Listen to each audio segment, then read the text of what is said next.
అందరికీ నమస్తే.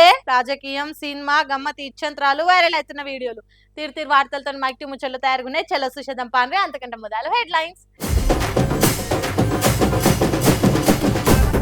కోమటిరెడ్డి సీఎం మీదనే చూయిస్తుండు కోపం. పార్టీలో ఒరిజినల్ కాంగ్రెస్ వాళ్ళు లేకపోవడేనట లోపం. వేద పండితుల నియామకాలు అవుతుందట అన్యాయం. తెలంగాణ అయ్యగార్ల కొలువులైతున్నాయట మాయం. పోలీసులకే డ్రంక్ అండ్ డ్రైవ్ టెస్టులు. ఐడియా సూపర్ అనుకుంటా ఇంటర్నెట్ లో పోస్టులు. బయటి పాటోలతో కొట్లాడవలసిన బలము తెలివంతా పాపం సొంత పాటోలతో కొట్లాడేందుకే సరిపోతున్నట్టుంది పొర్రి కాంగ్రెస్ వాళ్ళకు.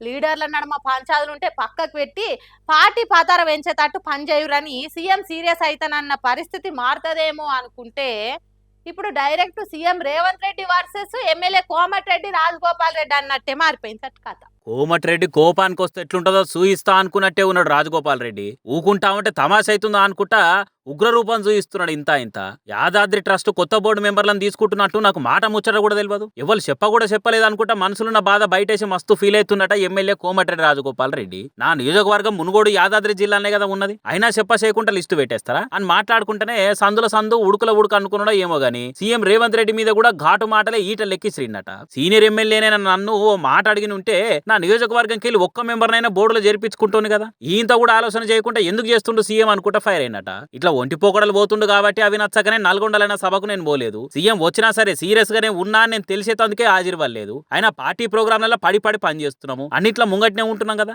అందుకని ఆయనతో ఇల్వియాలనిపించకపోవడైతే దారుణము. అసలు కాంగ్రెస్ లా ఒరిజినల్ కాంగ్రెస్ వాళ్ళు ఏడున్నారా? ఏడేడుకేలో వచ్చిన కొత్తలే అంతా నడుపుతున్నారు. సీనియర్లను ఎట్లా గౌరవించాలన్నా కూడా తెలుస్తలేదు ఒక్కొక్కరికి. ఆయన తెలంగాణ కోసం కొట్లాడిన ఒరిజినల్ లీడర్లు పార్టీలో రోజు కాన్ రాకుండా అవుతారు అనుకుంటా కరుకుగానే కామెంట్లు చేసినట. వాస్తవానికి కొన్ని వదుల సంది కోపంతోనే ఉన్నాడు కోమటిరెడ్డి అని కూడా ఎక్కువస్తుంది కాంగ్రెస్ పార్టీ. పవర్లకు వచ్చి 30 నెలలు అయినా ఇంకా 2 మంత్రి పదవులు ఖాళీగా ఉన్నా కూడా నాకు ఇస్తనే లేరు అని రాజగోపాల్ రెడ్డి రందిలు ఉన్నాడు కావచ్చు. మీదికెళ్ళి బట్టలు చదువుకొని బాజాబ్తా ఢిల్లీకి పోయి రాహుల్ గాంధీని కలిసి మంత్రి పోస్టు కోసం మంత్రాలు నడిపిండని తెలిసి సీఎం రేవంత్ సీరియస్ గుండని కూడా వస్తుంది. కాబట్టి ఇట్లా అన్ని కలిపి చూస్తే మరి రేవంత్ రెడ్డి వర్సెస్ కోమటిరెడ్డి రాజగోపాల్ రెడ్డి అన్నట్టే పార్టీల పంచాలు నడుస్తున్నట్టు కొడుతున్నది. మరి మంత్రి గుండా అన్న కోమటిరెడ్డి వెంకటరెడ్డి మన మధ్యలో పడి మాట్లాడతాడా, లేకుండా సీదా సీఎంఏ పిలిపించుకొని మన మాట్లాడి పంచాదికి పడదపడేస్తాడనేది చూడాలిగా. ఏ ఇంట్లోనైనా బిడ్డ అంటే తండ్రికి ఇష్టం, కొడుకు అంటే తల్లికి ఇష్టం. కొడుకును తండ్రి ఏమన్నంటే తల్లి ఊకోదు, తండ్రిని తల్లి ఏమన్నంటే బిడ్డ ఊకోదు. ఏ కుటుంబం ఎట్లున్నా ఎంతున్నా తల్లి కొడుకును యువరాజు తీరుగానే చూస్తుంది, తండ్రి బిడ్డను మహారాణి తీరుగానే చూస్తాడు. అంటే అట్లా అని తల్లికి కూతురు మీద తండ్రికి కొడుకు మీద ప్రేమలు ఉన్నాయని కాదు గాని, ఇగో ఈ తండ్రి ప్రేమను చూడుండ్రి, కూతుర్ని ఏ తీరుగా చూసుకుంటున్నాడో. వారెవ్వా, ఐస్ క్రీమ్ కొనిచ్చి 4 గిరెల బండిల బిడ్డను మారాని తీరుగా కూర్చుండబెట్టిండు. ఆ బుజ్జి కూడా మా అయ్యకున్న రాజ్యానికి నేనే దొరసానన్నట్టు దర్జా కూర్చున్నది. తండ్రి నడుమొంచి 4 గిరెల బండిని తవ్వపండి దోసుకుంటా పోతుంటే హాయిగా కూర్చున్నది ఐస్ క్రీమ్ పట్టుకొని.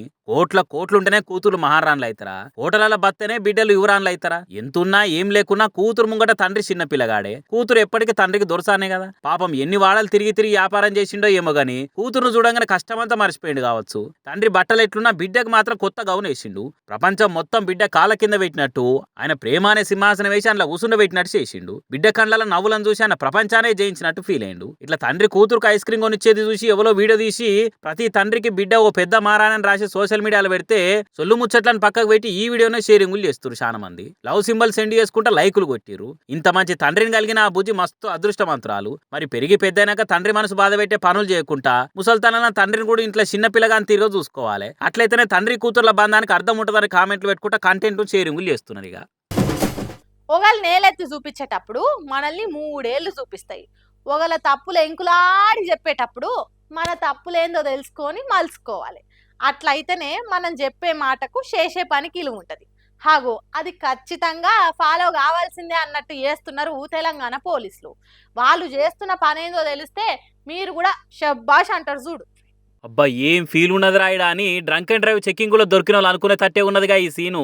అవు చేయాల్సిందే, పోలీసులను కూడా తాగిర్రా లేదని చెకింగ్ చేయవలసిందే. వాళ్ళకో రూల్ మాకు ఓ రూల్ ఉంటదనుడు తప్పు కాదా, తప్పు తప్పే పెద్ద తప్పే అని పాడుకునే తట్టే ఉన్నది కదా. తెలంగాణ పోలీసులు రాత్రిపూట డ్యూటీలో పోయే కానిస్టేబుళ్లకు ఇగో ఇట్లా డ్రంక్ అండ్ డ్రైవ్ టెస్టులు చేసి పెట్రోలింగ్ పంపుతున్నారు. మరి అంతే కదా, తాగినోని పట్టుకునే తాని పోయినోడే తాగుంటే గలీజ్గా ఉంటది కదా వారము. ఇప్పటికే పోలీసులు రూల్స్ పాటించారనే చెడ్డ పేరున్నది. హెల్మెట్ వాళ్ళు పెట్టుకోరు కానీ హెల్మెట్ లేని పబ్లిక్ ఫోటోలు కొడతారు, రాంగు రూట్లో పోతారు, ముగ్గురెక్కిన బండి నడుపుతారు. అప్పుడప్పుడు న్యూస్లో వస్తూనే ఉంటాయి ఇటువంటి వార్తలు. కాబట్టి రాత్రిపూట డ్యూటీలు చేసే పోలీసు కూడా తాగి నౌకర్లు చేస్తున్నారంటే గలీజ్ ఉంటది. అందుకే గురువింద గింజ కిందున్న నలుపు నెరగాలన్నట్టు కానిస్టేబుల్ చెకింగ్ చేస్తున్నాడు. ఒక ఆలయవలన తాగితే ఇంటికి పంపించే నిర్ణయం తీసుకున్నారు కావచ్చు. డ్యూటీని కుల్లా చేయాలి, క్రమశిక్షణ తప్పకుండా ఖచ్చితంగా పబ్లిక్ కు సేవ చేయాలి. కోడలకు బుద్ధి చెప్పి అత్తేదో వ్యవహారం చేసింది అన్నట్టు కాకుండా ముందు జాగ్రత్త చర్యలు తీసుకుంటున్నాడు ఓ ఎస్ఐ సారు. ఈ సార్ను ఆదర్శంగా తీసుకొని అందరు ఇట్లనే చేస్తే ఇంకింత మంచిగా ఉంటుందని అనుకుంటారట రాత్రిపూట పోలీస్ స్టేషన్ కంప్లైంట్ ఇచ్చే తానికి పోయిన పబ్లిక్.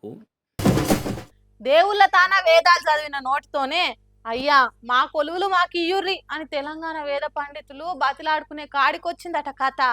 నిన్న హరీష్ రావును కలిసి ఆ ముచ్చట మీద వినతి పత్రాలు కూడా ఇచ్చినట్టున్నారు కదా. ఆ పంచాది ఇంకా ఒడిచిపోలేదా అని అంటే ఏడోడ్చిపోవుడు తొవినా కొద్ది 91.5 కథలు బయటపడుతూనే ఉన్నాయి ఇట్లా. వేద పండితులనే వేదనకు గురి చేస్తున్నారు. తెలంగాణ అయ్యగారులకు రావాల్సిన కొలువులను పక్క రాష్ట్రములకు ఇస్తున్నారు అనుకుంటా పంచాయతీ నడుస్తుంది కదా గట్టిగానే. యాదాద్రి, బాసరా, భద్రాచలం ఇంకా కడమగుళ్ళల్లా వేద పండితుల నియామకాలైతున్న అన్యాయాలు గివ్విసారని చెప్పుకునేందుకు తెలంగాణ వేద పండితుల ప్రతినిధులు మాజీ మంత్రి హరీష్ రావును కలిసి వినతి పత్రం ఇచ్చిర్రు. లోకల్ అయ్యగారులకైతున్న అన్యాయం గిది అనుకుంటా మొత్తం పూసగుచ్చినట్టు పురాగా చెప్పిర్రు. ప్రత్యేక తెలంగాణ వచ్చినాక కూడా రాష్ట్రంలో గుళ్ళల్లా లోకల్ వేద పండితులకు దక్కే అవకాశాలు వేరే రాష్ట్రంలోకి పోతున్నాయి అనుకుంటా గోడెల్లో పోసుకున్నారు. అయితే వెనకంగా అయితున్న లొల్లి ఏందంటే తెలంగాణ వేద పండితులకు కొలువు లేకుండా కొరువులు పెడుతుర్రట దేవాదాయ శాఖలు ఉన్నోళ్ళు కొందరు. తమిళోళ్ళైన శైలజ రామయ్యరు, గోవిందహరి, శ్రీరామ్ గణా పాటిల్దే దేవాదాయ శాఖ మీద మొత్తం పెత్తనం నడుస్తున్నదట.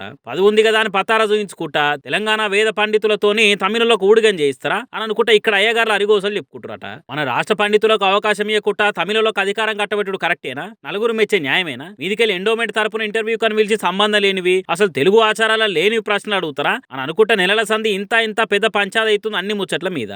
కావాలని తెలంగాణ వేద పండితులకు కొలువు లేకుండా వేరేటోళ్ళకిచ్చి తమాషా చేస్తున్నారు అనుకుంటా తాగు నడుస్తున్నది. మరి ఈ ముచ్చట మీద గుళ్ళ మంత్రి కొండా సురేఖ మేడం కొట్లాటేందో తెలుసుకొని అండగుంటా అన్ని తిప్పలు తీరుస్తా అంటదా, లేకుంటే వేద పండితుల పంచాయతీ ఇంకా పెద్దగా అవుతుందా అయిందనేది చూడాలిగా.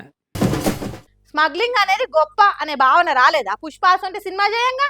హీరో దొంగ ఏంటండి, పైగా స్మగ్లింగ్ చేసేవాడు తగ్గేదేలే అని అంటాడా? సినిమా మొత్తం స్మగ్లింగే గొప్ప అని చూపించి చివర్లో ఎక్కడో కొద్దిగా మంచిని చెప్తే ఎలా అండి? సమాజం చెడిపోదు. పుష్పను ఆదర్శంగా తీసుకొని స్మగ్లింగ్ లో ఆరితేరితే దానికి ఎవరండి బాధ్యత అని గరికపాటి గారు గరమైన ముచ్చట యాదికున్నది కదా. హాగో ఆ పెద్ద మనిషి చెప్పినట్టే అవుతున్నదా ఏంది అనిపిస్తుంది వీళ్ళ పనితనం చూస్తే. నువ్వు దుడ్డు రెడీ చేసుకో, సరుకు చెక్ పోస్ట్ దాటిచ్చే పని నాదప్ప అని పుష్ప సినిమాల డైలాగులు కొట్టిన తీరుగా చేసి హీరోలం అయితం అనుకున్నారో ఏమో. గంజాయి ఉత్తరప్రదేశ్ రాష్ట్రానికి తరలించి గద్వ కింద చెయ్యి పట్టి తగ్గేదేలే అని అందాం అనుకున్నారు కావచ్చు. కానీ పోలీసులకు దొరికిపోయి ఇగో గిట్లా లారీ ముంగట కూస్తున్నారు లఫుట్గాళ్ళు. రీల్స్ ఇన్లకు రియల్ లైఫ్ కు చాలా ఫరక్ ఉంటదని తెలియదు కావచ్చు పాపం. 2,62,00,000 చేసే గంజాయి సరుకును రాష్ట్రాలు దాటిచ్చే దందా రంది లేకుండా చేస్తురట. వీళ్ళిగురంల మనవడ పుష్పరాజు పాల వ్యాన్ల ఎర్రచందనం స్మగ్లింగ్ చేస్తే వీళ్ళు లారీలా ఎవ్వల తెలియకుండా ఓ సపరేట్ అర్రనే తయారు చేసిండ్రు. దాంట్లోనే 2,62,00,000 చేసే సరుకు నిల్వ చేసి ఒడిశా రాష్ట్రం నుంచి ఏపీ మీద నుంచి ఉత్తరప్రదేశ్ రాష్ట్రానికి తీసుకుపోతురట. ఎన్ని చెక్ పోస్టులు దాటుకుంటూ వచ్చిండ్రో ఏమో గాని తెలంగాణలో ఎంటర్ అయినాక వీళ్ళ తెలివిదేళ్ళారిందట.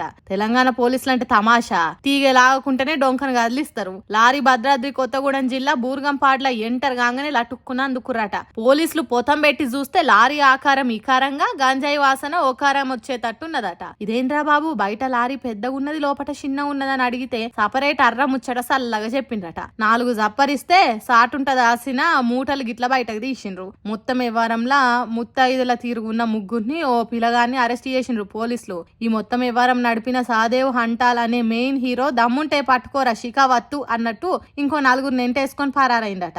కానీ సినిమా కాదు కదా, దొరుకుతారు తొందరలోనే దొరుకుతారు, మంచిగానే మైలపోలు అవుతుంది అని మాట్లాడుకుంటారు ఇది చూసిన వాళ్ళు. Trouble shooter Harish Rao mic పట్టిందంటే చాలు పవర్లున్న పాటోలకు పెద్ద ట్రబులే ఉంది పొర్రి.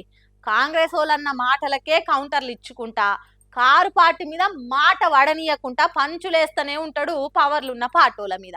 ఇక నిన్న ఏమంట సీఎం సార్ ఉండి రైతుల రందులు తీసే సర్కార్ మాది అన్నట్టు మాట్లాడే వరకల్లా అన్నదాతలకు మీరు వేసిన సున్నాలు గివ్వి అనుకుంటా ఇట్లా అరుచుకుంటా హరీష్ రావు. రైతు భరోసా పైసలు విడుదల చేస్తాం అనుకుంటా నిన్న సభ పెట్టి మాట్లాడినుండే కదా సీఎం సారు. ఇక మాటల మాట వచ్చి కేసీఆర్ ను పశుపతి లెక్క బంధించిన ఆ డైలాగులు దంచిగొట్టే వరకల్లా కార్ పార్టీ లీడర్లు కౌంటర్లకు దిగిర్రు. హరీష్ రావు ఉండి అసలు పశుపతి అంటే అర్థం తెలుసా రేవంత్ రెడ్డి అనుకుంటా ఖర్చులకు గట్టిగానే ఇచ్చి అరుచుకుండి ఇట్లా. నిన్న కేసీఆర్ గారిని పట్టుకొని పశుపతి అంటాడు. నువ్వేంటిది మరి భూతపతివా? ఇప్పుడు ఆ నేపాల్లో హిందువులంతా ప్రపంచ హిందువులంతా పూజించే పశుపతినాథ్ దేవాలయం ఉంటది నేపాల్లో. పశుపతినాథ్ అంటే పశువులను సమస్త జీవకోటిని కాపాడేటువంటి ప్రతిరూపం, శివుడికి ప్రతిరూపం పశుపతినాథ్. మొన్నటి దాకా అసలు బీఆర్ఎస్ చచ్చిపోయింది మొలకెత్తనీయ అని మొత్తుకున్న రేవంత్ రెడ్డి నిన్న నిలబడి మాట్లాడుకుంటా అధికారం శాశ్వతం కాదని మాట్లాడిండు అనుకుంటా దాని గురించి కూడా అరుచుకుంటా 2034 దాకా నేనే ముఖ్యమంత్రి అన్నాడు. మళ్ళా గెలిచేది నేనే అన్నాడు. ఆ తర్వాత బీఆర్ఎస్ ను మొలకెత్తనీయ అని మాట్లాడిండు. బట్ నిన్నేం మాట్లాడిండో మీరు చూసిందో లేదో. ఏనా అధికారం పర్మనెంటా? ఎన్టీ రామారావు పోయిండు, రాజశేఖర రెడ్డి పోయిండు, ఇందిరాగాంధీ పోయింది, నేను కూడా పోతా. అధికారం నాకు పర్మనెంట్ కాదు అని మాట్లాడిండు. ఇంకో మాట అన్నాడు, ఏ కేసీఆర్ మళ్ళా గెలిచినా కూడా ఏం చెయ్యడు అంటుండు. అంటే అసలు మొలకెత్తని అన్నోనివి, 34 దాకా నేనే అన్నోనివి, కేసీఆర్ గెలిచినా ఏం చెయ్యడు అనే దాకా వచ్చినవంటే నీ ఓటమి నీకు బాగా మనసున పట్టింది. ఈడితోనే ఆగకుండా రైతులు నన్ను కంచేసి కాపాడుకోవాలని రేవంత్ రెడ్డి అన్నాడు కదా, అసలు ఆయనను ఎందుకు కాపాడుకోవాలట అని ఇట్లా పాయింట్ టు పాయింట్ తీసి పాంచులేసిండు. నేను అంటుండు రైతుల్ని పట్టుకొని, రైతులను రిక్వెస్ట్ చేస్తుండు, రైతులను ప్రాధేయపడుతుండు, మీరే కంచె వేసి నన్ను కాపాడుకోవాలంటుండు. కంచేసేట రైతులు రేవంత్ రెడ్డి ప్రభుత్వాన్ని కాపాడుకోవాలన్నట. ఎందుకు నాయన? రైతులను మోసం చేసినందుక, రైతులను అడుగడుగున వంచినందుక, రైతు డిక్లరేషన్ లో ఒక్కటి కూడా అమలు చేయనందుకు నిన్ను కంచె వేసి కాపాడుకోవాలన్నా రేవంత్ రెడ్డి అని నేను అడుగుతా ఉన్నా. మొత్తానికి మోక దొరికినప్పుడల్లా ఏ మాత్రం వెనక ముందు కాకుండా ఇట్లా అధికార పార్టీలకు వాళ్ళు మాట్లాడిన మాటలతోనే కౌంటర్లేసి కండ్లు తేలేసేటట్టు చేస్తుండ అనుకుంటా. కారు కర్తలు కూడా ఈ బయట్లను బాగా జప్త తిప్పుకోబట్టిరు సోషల్ మీడియాలా. సుశీరానిలా నేను పట్టుకొచ్చిన ముచ్చట్లు ఎట్లున్నాయో ఇంకిన్ని ముచ్చట్లతోటి మళ్ళీ కలుద్దాం. అప్పటిదాకా చూస్తూనే ఉండరు మన మైక్ టీవీ ముచ్చట్లు.